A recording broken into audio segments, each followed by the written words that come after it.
Hey, what's up? Welcome back to another video and a view into Huck's World, and welcome to round 3, last but not least.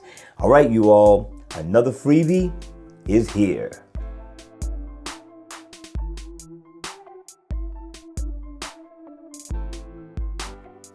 Hey, what's up, guys? Welcome back to another video, and yes, this concludes the Triple Play Saturday. This is round 3. Now, this one here is a free watch face. I think you're gonna like this one. A simple watch face for a simple day. Now, the name of the watch face is called Royal 24 Hours. In the always on mode, you're gonna get an analog look. When the watch face is on, you're gonna get simple time. You will get an analog look / digital, but I'm liking the look of the analog with the digital dead center. Kind of has a slight 3D effect. If you look, the numbers are in Roman numerals. I thought that was a nice added touch.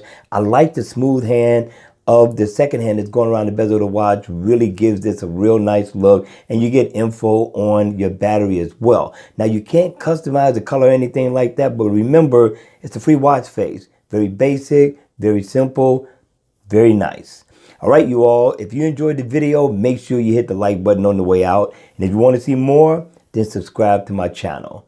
Okay, you all, have the greatest weekend ever. End it right, enjoy, have fun, and be safe. And as always, I will see you all at the next video. Take care, you all.